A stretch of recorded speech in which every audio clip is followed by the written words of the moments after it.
Hey, this is Sasha. Thanks for joining me in today's video. And what I want to share with you today is why wealthy people don't pay off and don't really own their Lamborghinis or fancy cars when you're talking about exotics. So stay tuned. I'll share with you this insight. Okay, so if you're probably looking or seeing somebody drive a Lamborghini, Ferrari, or an expensive car, you might be thinking, hey, they probably own it, they got a lot of money, and that may be the case. They may go ahead and have a lot of money. But I'll tell you, at least the smart, wealthy people that I've ran into and talked to, they usually don't buy their car outright right away. Some people do, but not all of them. It just depends how well they know and work with money. So here's the thing, and I want you to understand from this, as far as the smart, wealthy people that I know, here's what they typically do, is they use money as a tool, as a way to leverage and use it to go ahead and make more money. So let's check out this example here on paper. So here, when we look at buying a car, and you look at really the amount of value here, and we're talking about anywhere between $125,000 and let's say a $300,000 car. I'll tell you, a lot of the smart, wealthy people, they don't really go ahead and just buy these outright, at least not the ones that want to go ahead and use money as a tool. So why is that the case? So here's the reason.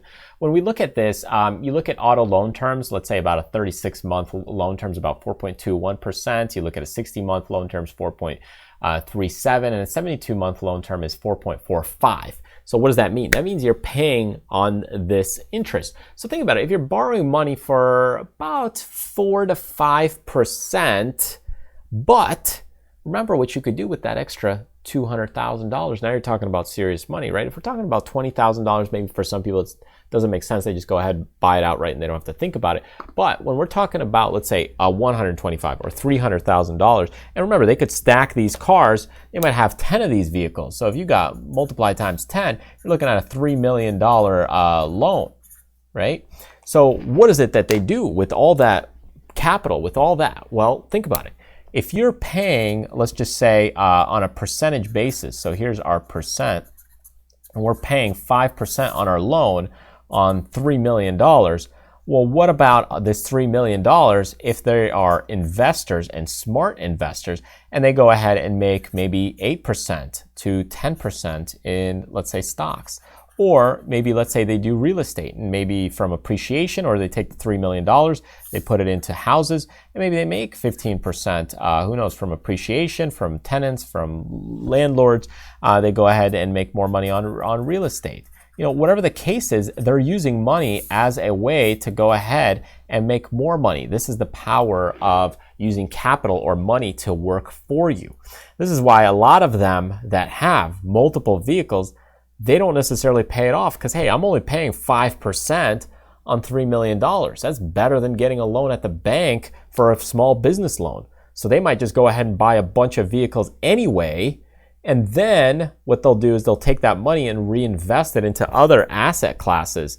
Now, granted, you got to have that money to be able to pay off that car as needed because you're still making payments on this, right? So think of it in this way. You still have to have the money in cash flow. It's not just, hey, I'm going to go ahead and take, $3 million car loan on a bunch of cars. You just can't really do that. But the point being is that why don't you take that money if you've got the $3 million? Why don't you put it into other asset classes that give you a better or bigger return on the $3 million because they go ahead and, can use that capital elsewhere? Why would you go ahead and pay off those vehicles? Now, granted, this is because you want the cars, right? You wouldn't get 10 vehicles at $300,000 a pop if you didn't want the vehicles.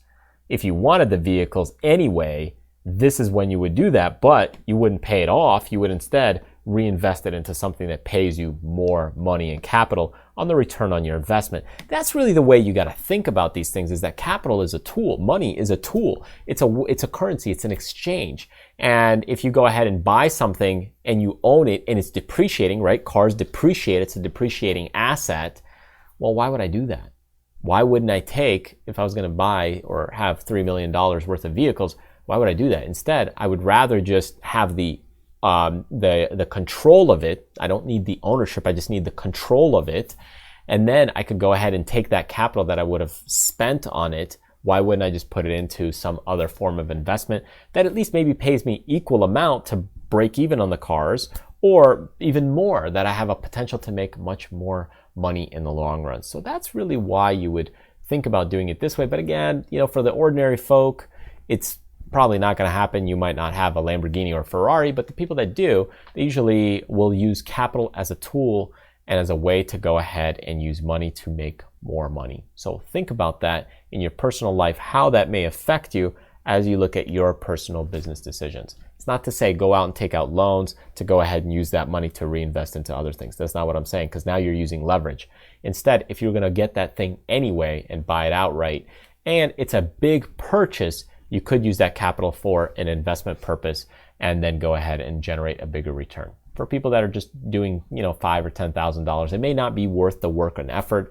But as you start getting into larger sums of money and capital, that starts to become a little more viable and makes a little more sense on the return on investments, because now you can get into real estate and many more other things. So that's why, hey, the more money you have, the more you can make from it, because now you're using it as a big tool. And that's why the rich keep getting richer as well.